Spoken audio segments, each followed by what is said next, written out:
adversity to be great. Say hello to my wife. I'm having what's known as a wardrobe malfunction. She is cutting my hair. This has been a dream of hers. You've endeared me to your millions of viewers. To humiliate me on the air. I always cry even though it isn't allowed. So proud. You make me want to be a better streamer. A better streamer. No, definitely not that. Do you need adversity to be great? Your skill is you tee up your guests and you make them look, so good. Yeah. Oh, such a good question. Gets me all fired up, man. Such a good interviewer. I'm ready to go. Jump to the screen. But no, so true. They can't see I'm dancing by myself. And despite the best ministrations of your wife, you still look ugly. Well, hello, everybody. Happy Friday to you. It's Friday. It's Friday once again. It's Friday once again. I'm so happy to be with you today. It's another week where, funnily enough, I ended up with 4 for 5, so to speak. But we'll get back to that in a moment. It is actually, today is the last day that you can vote for my South by Southwest panel, how I reinvented myself during a global pandemic, and you can too. The goal is for me to empower, enable, inspire, provoke, challenge you to be a fellow streamie. And who knows, you might even end up joining the C-Suite network, which we're going to be talking about today. And I just put that link in the show notes below in the comments. So yeah, you're not going to hear that anymore because voting closes today. So thank you for anyone and everyone that has shared it on Facebook, LinkedIn, Twitter, and voted for it. Today is actually National Have a Beautiful Day.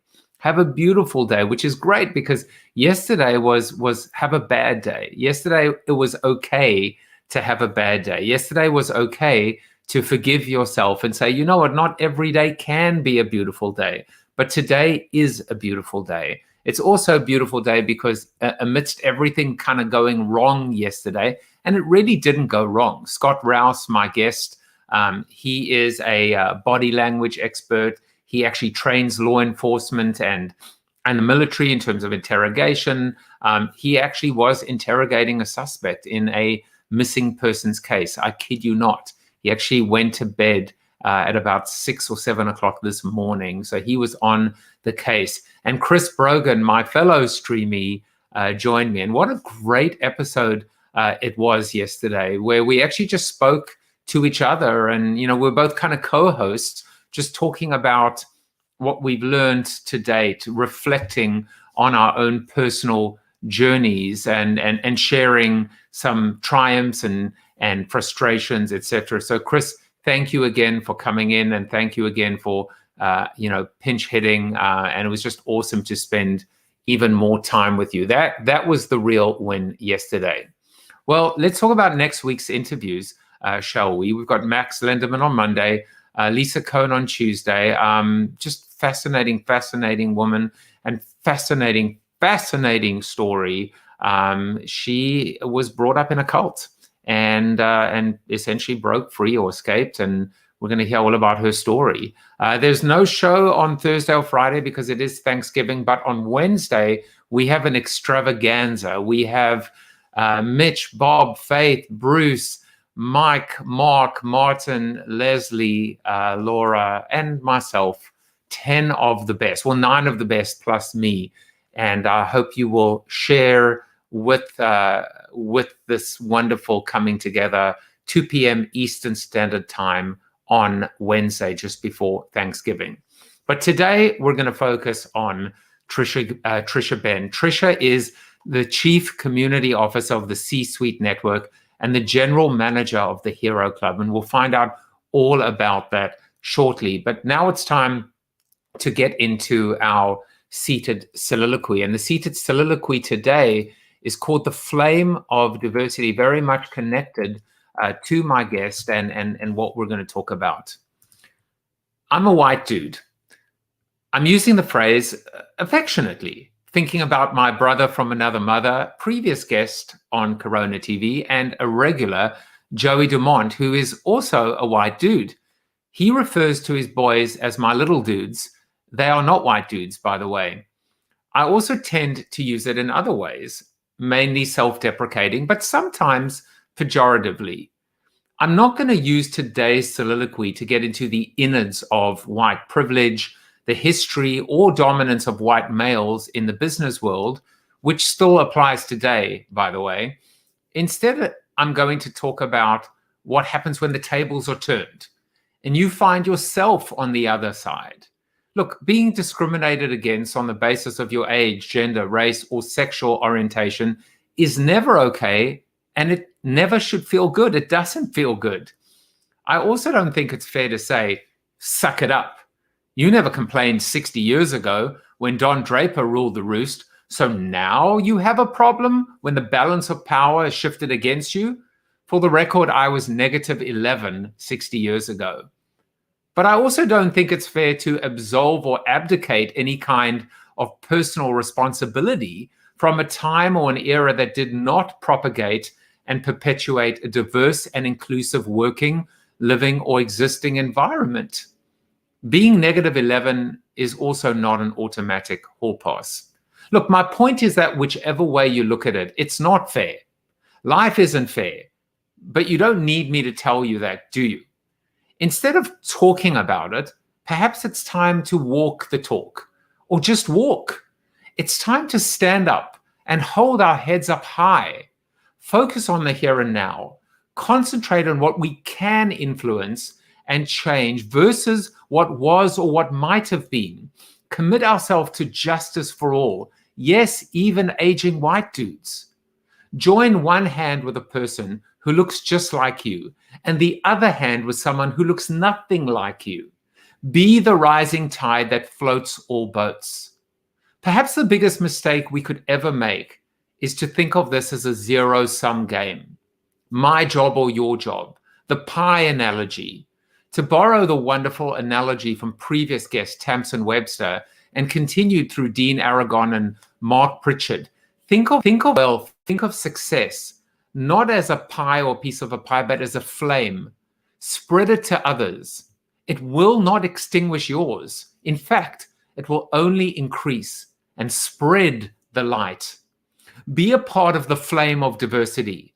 It's not about white or black. It's not about male or female. It's not about old or young. It's about and. It's about all. It's about light. Spreading the light, quite frankly, like a corona of light. Well, now it's time to just get to our birthdays, and something that I'm doing now, which is to build in a little bit of time just in case any comments come in about the seated soliloquy. So let's just say happy birthday to a few people. Adam Weinroth, Liesl Jankelowitz, John Vale, Teresa Aezi, and then on LinkedIn, not many people having birthdays today, but Steve Morrissey is having a birthday, as is Akram Pathan. So happy birthday to all of you. Well, we'll get into our guest in just a brief moment. But Bob, of course we're doing birthdays. I'm just building in just a little bit of time so that I can get to your comments before we focus on my guest today. And Joey liked the little reference to being the white dude or his little dudes as well. So I like that little bit of buffer, so to speak. But now let's get into my guest, Tricia Benn. Tricia is the Chief Community Officer of the C-Suite Network and the General Manager of the Hero Club, an invitation-only membership organization for CEOs, founders, and investors. As an officer of these organizations, her mission is to build a platform and community that accelerates the success of C-level executives, owners, investors, and influencers. She's a leader in creating an executive community of collaboration based on integrity, transparency, and measuring success beyond the numbers alone, what she calls the hero factor. And I'm definitely going to ask her about that. I'm also happy to tell you that I am a member of the C-Suite Network, and Corona TV. Both the video and audio podcasts are on the network. So without further ado, let's bring on to the show. Welcome, Tricia Benn. Thank you so much, Joseph. It's wonderful to be here with you today. It's wonderful. It's wonderful to have you. And Tom Morris, by the way, he said he loves the flame analogy. If you share the flame and it somehow ends up going out, you have all, that's another good angle, right? You have all those others out there that can give you back the flame. So I hadn't thought about that as well. It is the analogy that keeps on giving and shining. I absolutely love your soliloquy, Joseph. It's just, I had not thought about it even as a flame. I'm always thinking, why the fight over pie this small when you can create a pie that's this big? But you're right. The flame is a beautiful analogy. And it was actually echoed several times. And, you know, Tamsin was the first person to bring it up. And it's so warm, you know, and the concept of light, you know, it also, just to take that one step further, it also talks to this idea that you can give some of your light to others, but ultimately that light rekindles itself and burns bright again. And I think it does talk to a little bit also to conscious capitalism, you know, and this idea that we don't need to have all the money in the world to be happy. In fact, the more money we have, sometimes there isn't a proportionate relationship between wealth and happiness. We all know that. Right. Well, the whole concept of how we bring the best of our brightness together, it really is inspiring every single day. And that is what we are in C-Suite together, right? Here you are sharing this flame. And as we bring all the different communities together in so many different ways, it's exactly what's happening. And you have those days. I loved yesterday was a bad day. You know, yes, we have those bad days, but then you're relying on the flame that other people are holding, the torch that others are holding in your community to help you move forward. And so I love it all the way around. It's really important as we think too how we build great businesses, how we lead, how we support everyone in all of our different communities. And as business leaders, that's so extensive. You know, we have so much. The ability to have so much impact, and so I am both inspired and loving everything that you've set up as a framework for that conversation. Well, thank you for that wonderful warm compliment. I want to just before we go on, just mention, I don't even know if you know the story. So I had Mark Schulman on the show, Pink's drummer. Yes. In asking him, sometimes I do to pay it forward, I say, are there any guests that you think would be, you know, now that you've been on the show and you've experienced the show, who do you think would like being on the show? And he said, do you know someone by the name of Jeffrey Hayzlett? And I said, well, I know of him, you know, the great legendary, you know, Jeffrey Hayzlett. We've probably crossed paths, but I don't know that we necessarily know each other. And so he made the introduction. And Jeffrey comes on the show. That's how I'm introduced to the whole C-Suite network and how I come to you as well. And it's interesting to show you sometimes the different threads and the different connection points. Who would have thought that Pink's drummer would have, I mean, it's just as crazy. It's serendipitous. It's, or what I call social dipity, right? Serendipity in a social media enabled world. And also that great people know great people.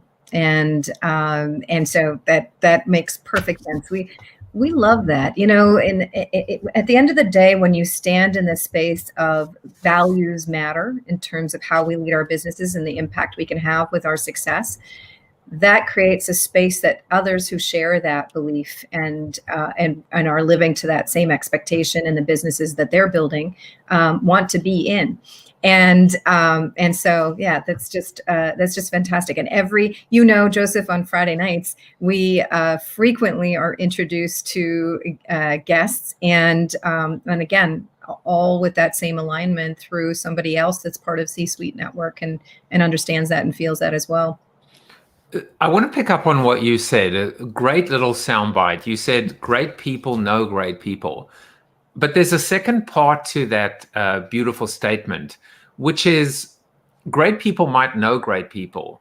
But great people, then, to be truly great, you have to be able to then want to share those great people with other people. And I don't know if it's a fair statement to say, but I'm going to say it anyway, which is I think pre-2020, the general business community, we might have been less gracious and generous in terms of opening up and sharing our Rolodexes. But certainly, I think in 2020, we've become a lot more willing to make those introductions. And again, realize if I give you my Jeffrey Hayzlett or your Mark Schulman or someone else's Joseph Jaffe, that doesn't mean there's less to go around. It means there's more now to share and go around. Absolutely. And you want to lead in your communities. And so I think really what we're seeing is kind of the wrapping on the digital era. You'll remember, Joseph, you and I are the same, minus 11, by the way. So it's a much better age, by the way, than 49, you know? I like that. In terms of the digital era, the most upsetting thing was that we wouldn't have control over our clients. And I'll never forget, I was speaking at the National Magazine Association conference, and I was sitting at the back of the room, and I've always been very disruptive. I love creating new things and figuring out what is the business model that helps move things forward faster, and how do you generate revenue around that, and what's coming next, and how do we do this? And I'll never forget this agency owner saying, if you speak to my clients, you will never, ever work for them again. And I remember thinking, and there is the first nail in your coffin. And that was, as I said, at least a decade ago, maybe longer. I can't remember exactly now.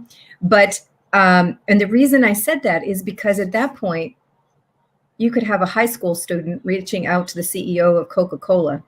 And if you think that your people only operate in your world, you are missing 95% of what their life actually consists of. And so that whole notion of how you open your community, how you show up in that community to bring others in, it only positions you as a greater leader. And what we've had in the COVID era has, I think, just kind of finished that process really quickly for us. It ripped off the Band-Aid. If you're not part of a community and leading in that community, you're missing out not only in terms of all the natural things we think about of our community, but also how you build efficiently, effectively, how your business model reaches maximum efficiency. I want to come back to community and the C-suite network, but before we do that, I want to take just a few steps back and look at your career and your trajectory. Specifically, one of the interesting facts about you was you became the youngest vice president to lead a division. So you have to tell me more. Is that stat in the Guinness Book of Records? Or tell me, when you said the youngest vice president, is that in a company? Is that in an industry? Is that in the world? But I want to hear more about that. So I came from 3 enterprise-sized organizations. That was with Ipsos, so it's a global market research insights firm. And so I was the youngest vice president in North America within that organization, and I was in the public affairs business. So one where at that time was very much the sort of Don Draper model, and also one where it was very much burn and churn. And so you bring young people in, you burn them out as quickly as possible, i.e. get as many hours out of them consecutively as possible, and then they quit, or you let them go, whichever, and then you move on to the next grouping. And so that's when my leadership approach really allowed me to make a difference. And so you'll remember this, Joseph, one of the rules was, if you made enough money, short of murder, you could do whatever you wanted. And I learned, I can use that rule to very good effect. And so I made enough money creating diverse teams that were all aligned on our mission And the more good we did, i.e. the more success we had financially, the more good we got to do in everything else we wanted to be able to do. And so my whole career has been about, that was sort of an early start of how you generate revenue and you get connected to the P&L and what that means. And obviously I became vice president. I worked a lot of hours and got tremendous experience. And then I went on to other organizations. One of them, I built a business from scratch, into well over a $20 million business. Again, diversity was absolutely the strength, and what we now call the hero factor certainly aligns with what my approach was, which is every single person in our team and that we worked with was a hero. That they were leading, they were stepping up and leading, and it wasn't following the orders. It was truly leading for us to be successful as a team. So, and then on from there. So very Tai Chi of you, which is you used the force against the evil marauders. You took money and power and you actually used it for good than the other way around. But you mentioned that phrase, the hero factor, and I really love what it represents. I wonder if you could go back and I mentioned it in your introduction and define it and talk about why it's important and why you call it a hero factor. Mm-hmm. Well, right over my shoulder, you can see the book, The Hero Factor. And my business partner, Jeffrey Hayzlett, wrote that book after we had acquired the Hero Club. And the Hero Club was founded by Rob Ryan. He built a company from the ground up called Ascend Communications, sold it for over $20 billion, and he and his wife profit shared with every single employee. So they made more millionaires in one exchange than has ever been done. And the record held in terms of the largest sale for 17 years, by the way, until LinkedIn was acquired by Microsoft. So it was just absolutely extraordinary. And the founding of the Hero Club was to say, if Rob could do that and give back, what other business leaders could he help to have that same kind of impact? Now, he tapped Jeffrey on the shoulder as not only a hero leader, but with the whole C-Suite Network platform, that we'd be able to get that message out to a much wider audience. And of course, we've built it, we've diversified it, and it's truly an extraordinary place where the focus is shoulder to shoulder with full diversity. And it's fun because it's not just race, religion, age, gender, and sexual orientation, but also industry, region, country, stage of business, size of business, etc. So it is truly a diverse group of CEOs, founders, and investors that understand that values are really important. And it's not just about the numbers, it's how we engage our people, how we empower our people to lead and succeed. And then, of course, again, you have more sustainable, great impact with that success. So let's talk about just that one element right at the end. Beyond the numbers alone, we're still living and existing from a professional standpoint in a world where we're governed by the numbers, the metrics, the short-term ROI, the reach, the audience. I take this very personally. I internalize this because here I am with Corona TV, building something, building my own community within a community, staying the course, desperately also wanting to grow my community and grow the numbers, but not being distracted by them and worshiping them like a false prophet or false god. But of course, so many people around are just, it's the biggest turn off for me now when I tell someone about the show and they go, what's your audience numbers like? I'm like, well, have you even watched the show? Why do you care how many people? Why don't you care about the quality of the conversations, the guests, the connections, the insight? Mm-hmm. Here's the thing that's really fascinating about human nature. We fixate on things and we don't necessarily think to use them the way that they're meant, I think, to be used. So the numbers is just merely a tool. And that's why that we've all heard measure what matters. Measure what matters implies it's not just the numbers, but the strategy in terms of why are those the numbers that you're using? And so when I think to numbers, and one of my biggest pieces of advice is always stay as close to the numbers and the dollars as you possibly can. Understand them. It's a tool. It's a tool. And so what else can you be measuring that is indicative of the kind of impact you're having? And so I would have fun with your scenario, Joseph. You know, what are the metrics that matter? If you say, you know, the actions that are taken, I think your testimonials are extraordinary, right? Hearing people speak to the impact you have on our lives, getting us to think, you know, that questioning. But what are the metrics that would help contribute to that, the measuring of that? So that they're working for you and not the other way around, that you're not, you know, being held down by them, but that you're using them as just one more tool that empowers your success and your impact that you want to have with the success that you have.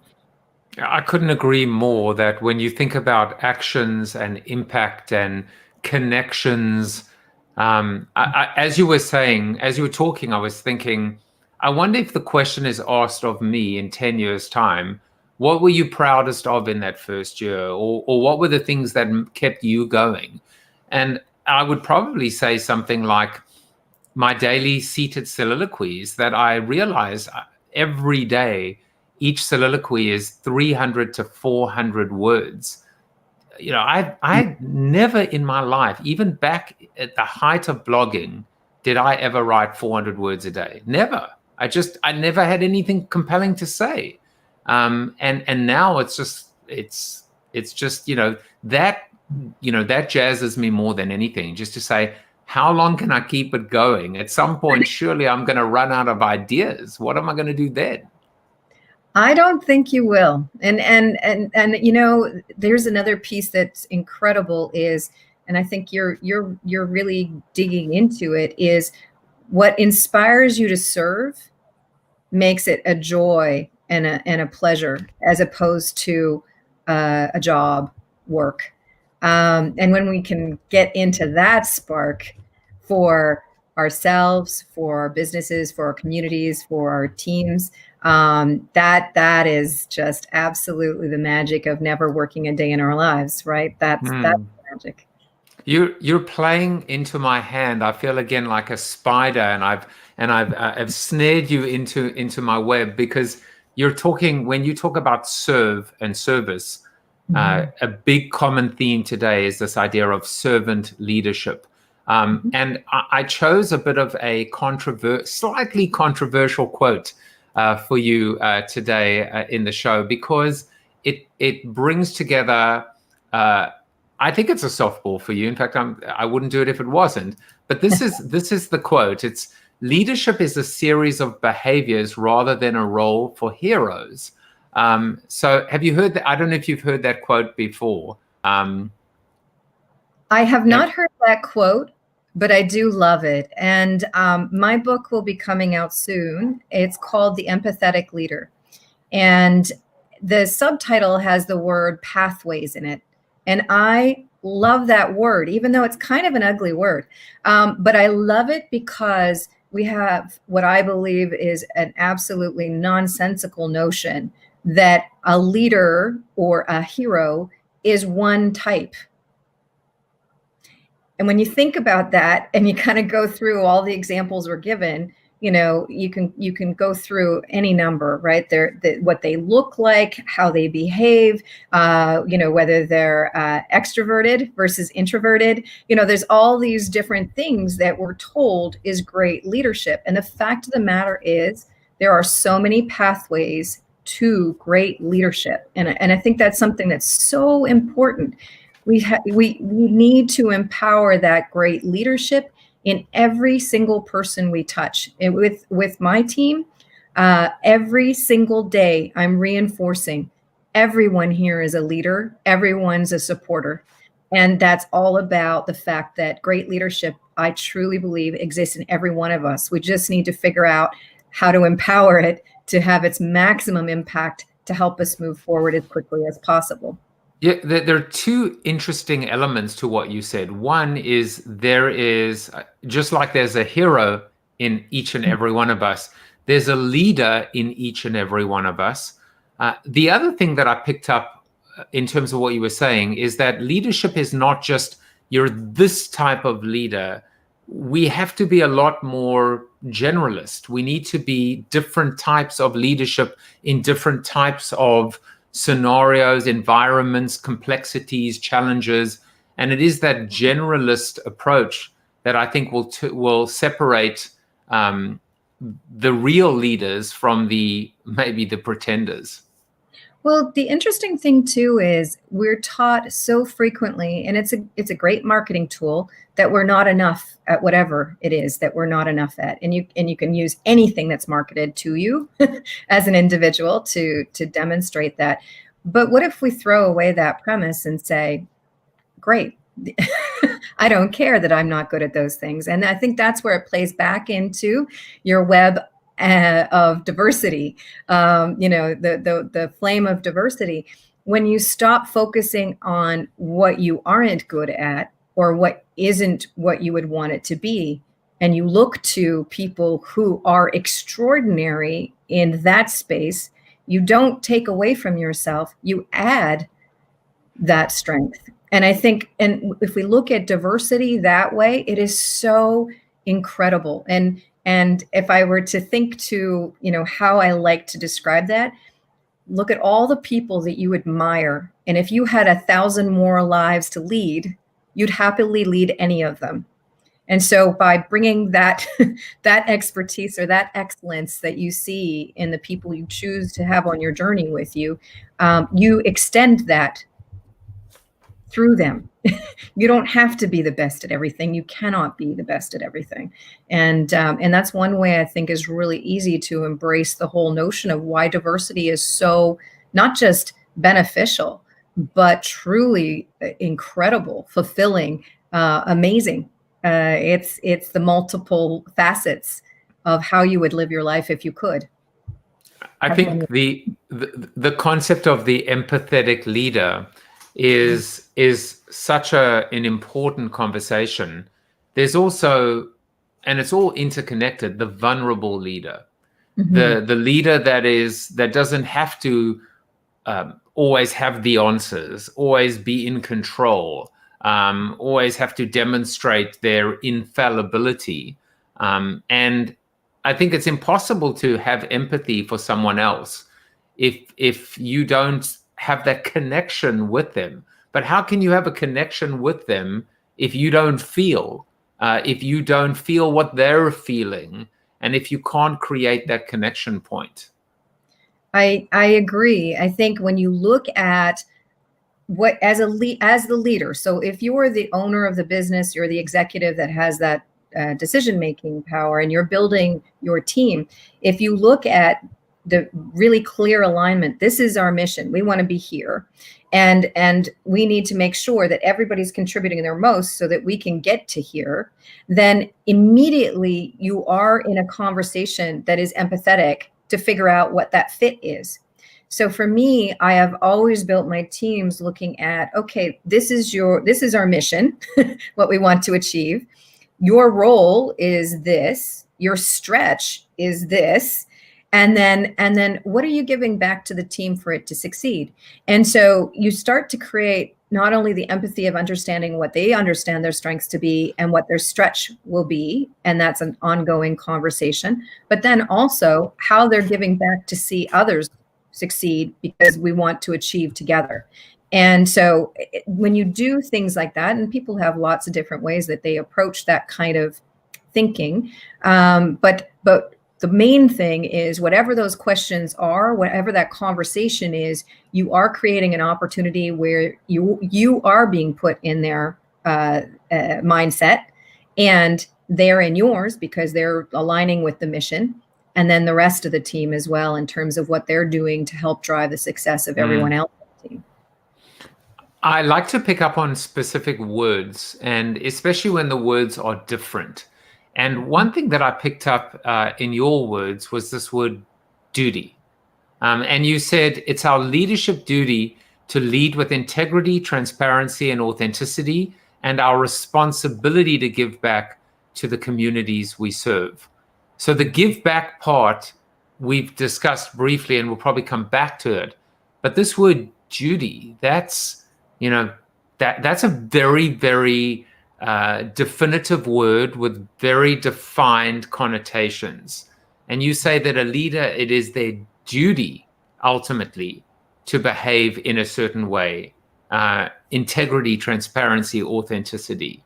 Talk a little bit about a bit more about why you chose that word as opposed to responsibility, quite frankly. For me, duty is it's a very powerful word, and I think it is just so important. At the end of the day, our life's work creates purpose, meaning, and we as leaders need to accept that responsibility. And I believe we have a duty to serve against that. Our teams are coming with us. They work with us. And if we didn't have the support of that team, we wouldn't be leading anything. And so I think our duty is that we are stepping up, we're doing our best. And I think that's another thing, Joseph, that's really important. When I talk about heroes, I always say we're aspiring every day. Some days are better than others, and we get to put on the cape and we feel like we've done the job. And a lot of times maybe we fall a little short. We're aspiring, we're trying every day. It's not some kind of permanent, perfect state. But I think the duty piece speaks to that everyday piece where we understand that's a responsibility that we're taking on. And that person in coming on our mission with us is giving us so much of what their life is.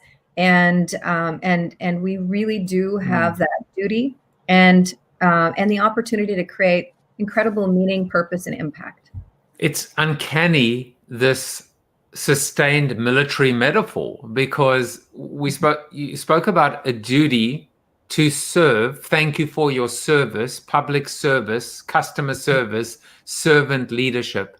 You spoke about a mission. Mm-hmm. And then, of course, the concept of being a hero is also something we think of in times of war. Mm-hmm. And I wonder, are we fighting a war? Is this a war right now? Is this a battle? The battle for inclusivity, for justice? Should we be thinking about it in that way? I think it's a really exciting exercise to think of it that way, Joseph, for sure. And just like the battles and the war, there are the battles that you choose, and how that impacts your ability to win the war is another analogy that I think makes a lot of sense in the environment that we're in. I think as we think through the challenges that are put forward, we want to overcome. We want to create an opportunity where we can go out and do something so great. So while it's not at the cost of another, which I think, the war analogy kind of runs out that way, because I truly do believe we can create tremendous opportunity even as competitors. As you said, the flame spreads as opposed to there's only one or another. But yeah, I think that's a really fantastic way to think about it. And when you draw together and you create the opportunity to move forward through challenges, and that is exactly what COVID for us. Totally. I mean, I also think of General, I think Stanley McChrystal's book, Team of Teams. So it's still a very, very powerful way to think about what the concept is of pulling together. Although you've taken a different approach, and now I'll bring it back to that. It's softer, but it's no less powerful, the concept of community.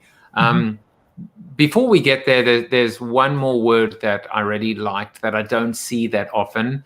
And as I often say on the show, when you've done 150 of them back to back, words that are different, kind of have different meanings. And this is the word, you said, I'm passionate about having teams that capitalize on diversity, inclusion. Those words are mentioned a lot. But then you added a third word, which is belonging.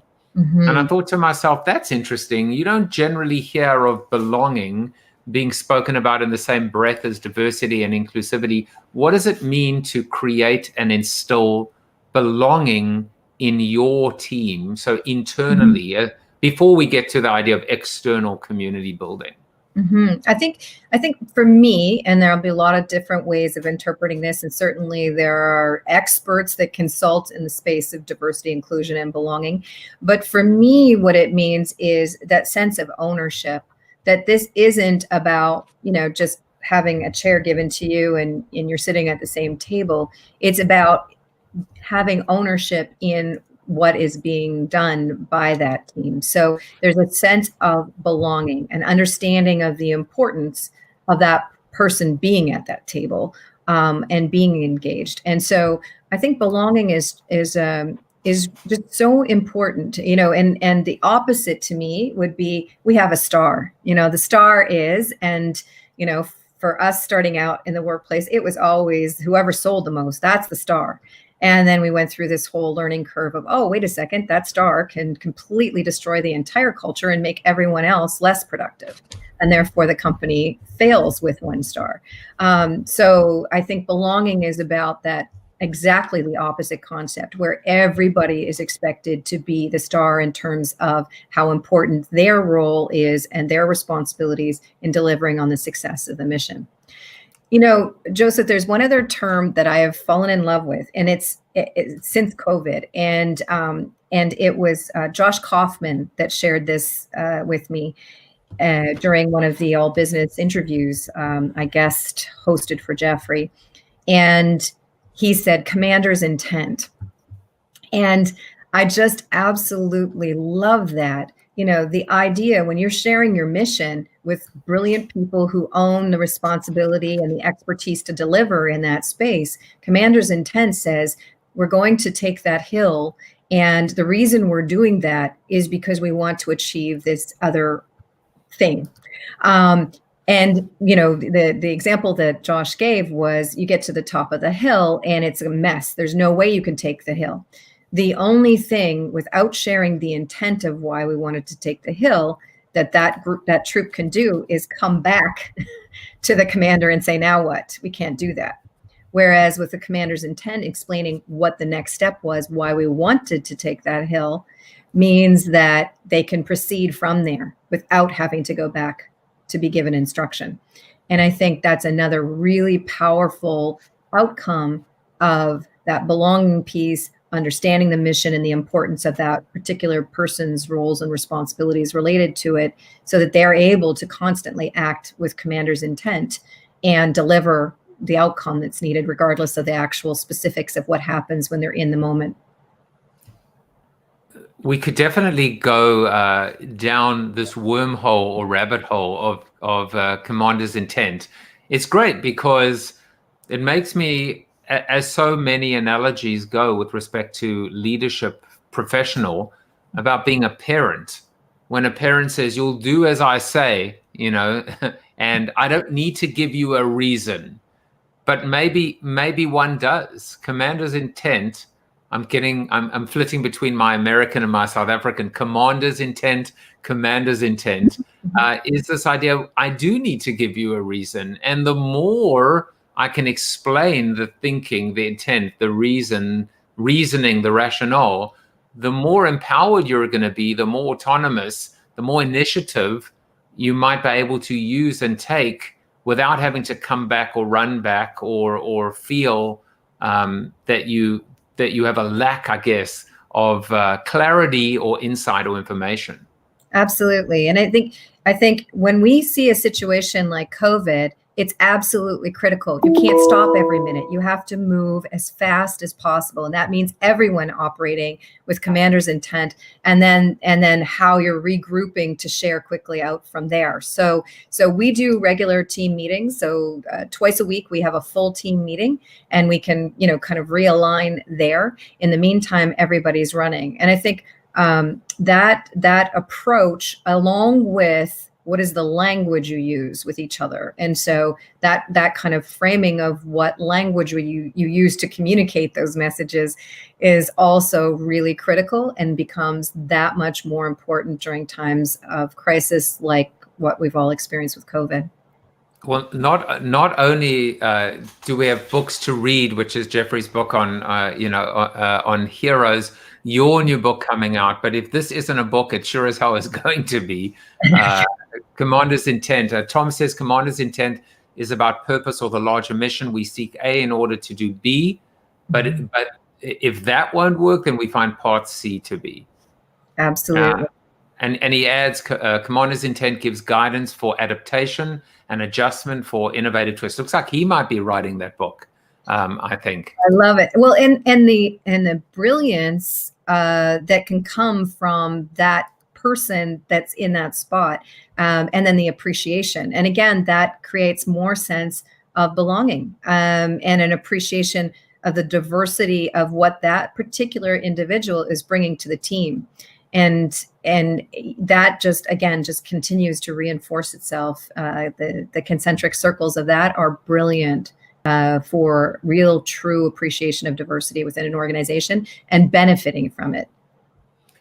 You were featured on a podcast recently, and one of the things that you discussed was this idea of a leadership vacuum during COVID, especially for women.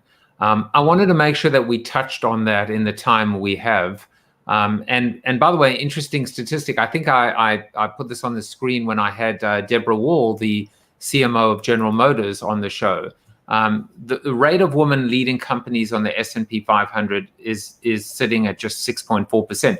This isn't just about women running in the world, which we know if they did, as is evidenced during the times of COVID, women running nations, we'd be all doing much better.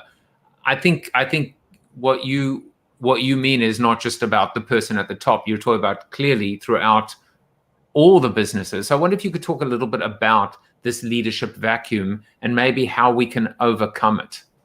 It's thank you, Joseph. It's incredibly concerning when you see the 6.4%, the number of women on boards is pathetically low as well. There's a massive difference, even just at the managerial level, 37 to 67% between women and men going to managerial roles. So it's all the way through the organization after entrance. And so, when we look at that, clearly there's a systemic challenge happening. And then the pandemic only adds more challenge to that, because women are, there's just so many studies that have come out that women are feeling truly the weight and burden of childcare, elderly care, and various other challenges related to the home because of COVID and everything that's happening in our lives. So how do we overcome it? How do we, we don't want to look back on 2020 and say we took a step back when we've made so much progress, including but not limited to, but certainly kind of led by this shattering of the glass ceiling at the highest or the second highest level possible from a political standpoint. Well, as you've mentioned, I've done a ton of media interviews on this topic. I think we don't think enough to systemic bias, and frequently we find ourselves, and it's not by any means, and as I said, I loved your soliloquy. It's not about men versus women, or somehow women get a pass on this. We all contribute to systemic bias. It's societal. So that means we're all delivering on it. And one of the things, if you just think of simple little things like as an employer, and I know we've been very conscious of this and we've discussed it many times in the Hero Club and C-Suite, are you going to your female employees and saying, I understand you've got a little more weight to carry. Do you need help? Now, that sounds progressive in some ways, given the data that we're seeing. But on the other hand, it takes men out of the equation in terms of they may need support. And the expectation may be that they need to be able to be there for their children and other responsibilities of the home. And so I think we really need to kind of take a step back and make sure that we are making allowances for the responsibilities that people are taking on in their families, and make sure that we are creating those opportunities also for men to be leading in their family connections as well. And that's something where, you know, frequently we talk about the one side, and men have been traditionally we're kind of cut out of the family relationship side of things. So there's real opportunity, I think, if we look at how we're contributing from a systemic bias perspective, and look at different ways we can create opportunities or support our staff, our colleagues, and so on, in doing what they need to do to support their family and open up the workplace for everybody.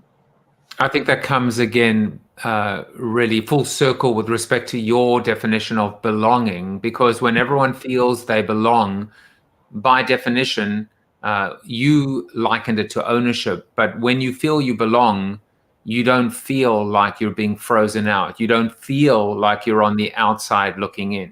Mm-hmm. There's a place for everyone. You just have to find that place. And it's the flame analogy, I think, burns bright when we think about that type of approach. Well, and it's so exciting. I mean, we have technology solutions. We have the ability to bring communities together to solve for problems. You know, what are the hours that children need to be looked after or in school virtually?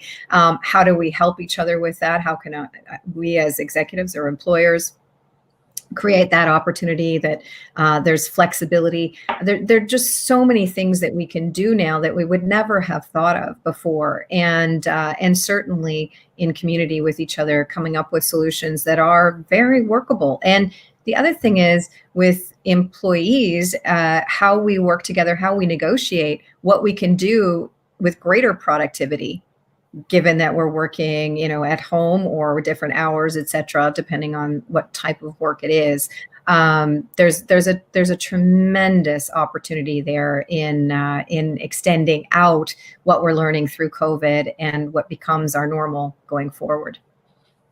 We have time to talk a little bit more about the C-Suite network and the Heroes Club and what you're building, because we've mentioned it a bunch of times, but I think it's probably a good opportunity for you to explain exactly what it is, how it works. And I think the backdrop of it does, you know, the backdrop of it is community. Tom had said this at the top of the show: those who crave more for themselves miss the true joy of more for all as a community. So I would love for you to chat a little bit about the C-Suite network. And as you do, I'll, you know, put up little things like, I don't know, like Scotch Sundays and all these different events and touch points that are part of this network. Thank you so much, Joseph. Scotch Sunday is actually where I met Mark Schulman first. So, and he's part of our Thought Council and C-Suite Network now. So C-Suite Network, the easiest way to think of it is our brand promise is how we help executives, business owners, investors, and influencers succeed faster. And so that's our commitment. That's how we serve. And the way that we do that is that we are providing the ability to have full community in an authentic space. And we've talked a great deal about our values and what we stand for. So that is embraced in everything we do. And we simplify that by saying our values are relevancy, reach, and reciprocity for the whole of the network. So we're creating relevancy, we're sharing with each other in a way that helps each other. We're increasing our reach through each other's communities and great people. And then reciprocity. There will be asks, and then with an ask, there is always a give. And it's a real give, not a give to take. And so, so the C-Suite network, we have our community, our networking, our media and content, our platform to raise leaders up, like you, Joseph. Your content in our media is extraordinary, and of course, all of the other content we have there also lifts you. And so it's wonderful to have that platform supporting.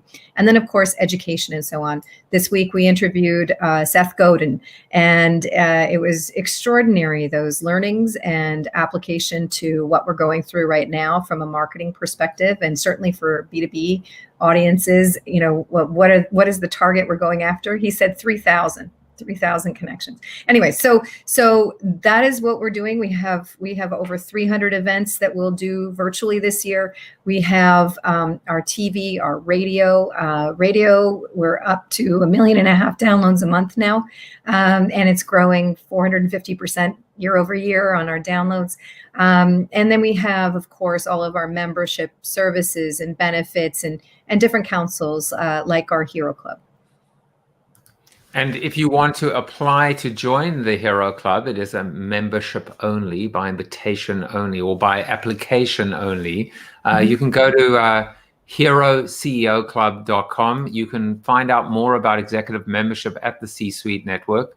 That's c-suitenetwork.com. I have to say, I am struggling to even understand beyond the tip of the iceberg, because every day I'm so, knee deep and up to my eyeballs, in creating content. And well, one of the things that gives me joy, I finish my show, I immediately send an email to my guests, which I will do shortly.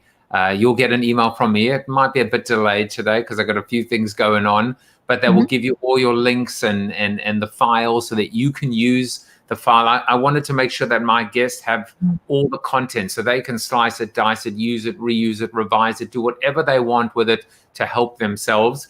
But then I go and I upload my video and my audio to the network. And that gives me a tremendous amount of joy to be current, but also to know that I have a home or a distribution or syndication partner amidst everything. And then I do all my post-production. And so I didn't even have time to log on and watch Seth because I had my show.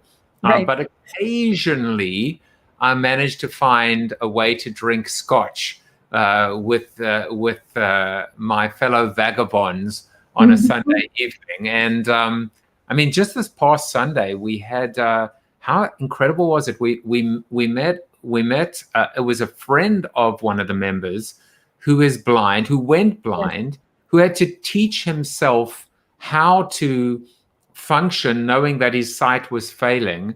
And I think if I recall correctly, he created or is a part of something called not Sundance, but Blind Dance, right? That they've created they're movie makers and they're all blind and they're creating movies and premiering. I mean, what a story.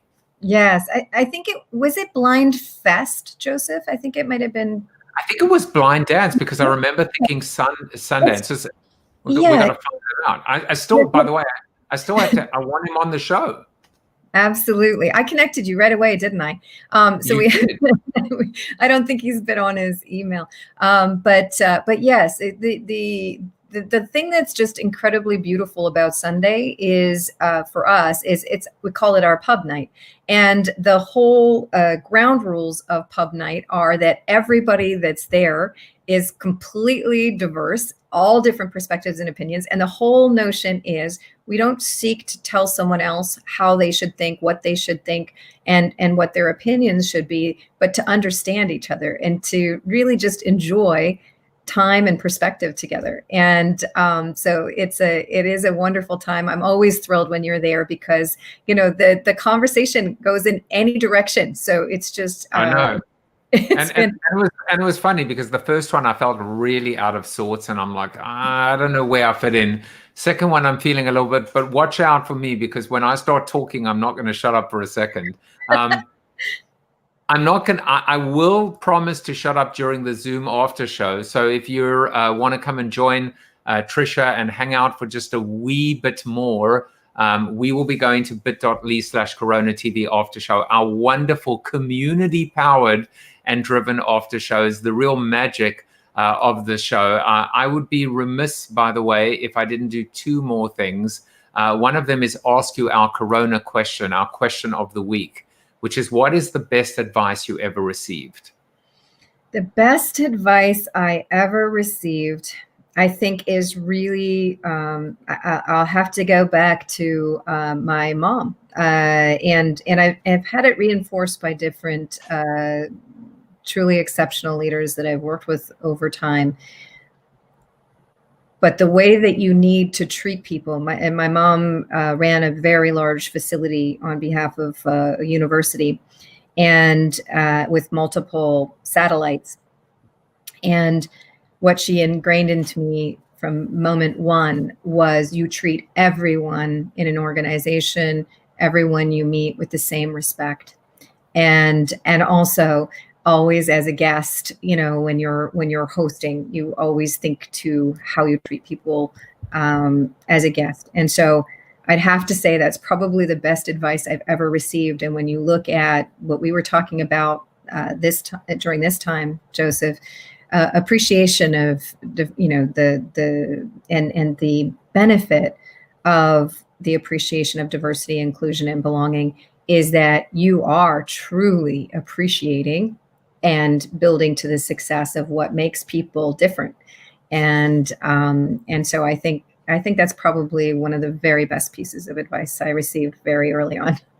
Well, I'm a big fan of moms. My mom is watching, as she does every day. And amidst this whole pandemic, we have stayed connected, and maybe even closer than ever before, through Corona TV. And so hopefully through the C-Suite network, through C-Suite TV and radio, I will reach more moms, because that is my core demographic right now. Forget about business professionals. It's about moms. We're going to go over to the Zoom after show, where you can find out about substantial things like, for example, Tricia, why she and how she drove a tractor at a young age, or maybe the story of how she trained to be an Olympic figure skater in Canada. There is more to her than meets the eye. I wish you guys a wonderful, wonderful weekend as we come into our Thanksgiving break here in the US. Tricia, it was an absolute pleasure, and I'm enjoying to continue to get to know you. I am as well. Thank you so much, Joseph. Thank you to your mom. I hope she's coming to the after show. And she's not an after show type of person. She likes the show. She goodness. There we go. At some point, I'll work on her. Okay. I will be back on Monday, Tuesday, and then we have our beautiful community powered show. And have a great weekend, and I will see you next week. Take care, everyone. Bye-bye. Thank you for watching Corona TV with your host, multiple author, and global keynote speaker, Joseph Jaffe. Corona TV is the show about hope, positivity, optimism, and if there's time left over, a little bit of marketing. The after show on Zoom starts right now at bit.ly/Corona TV After Show. If you like the show, tell a friend or two. Please subscribe to the show at CoronaTV.show. And if you want to get inside news, previews of upcoming guests, and much more, text Corona TV to 66866 or visit josephjaffe.com/subscribe to sign up for the show's newsletter. And despite the best ministrations of your wife, you still look ugly.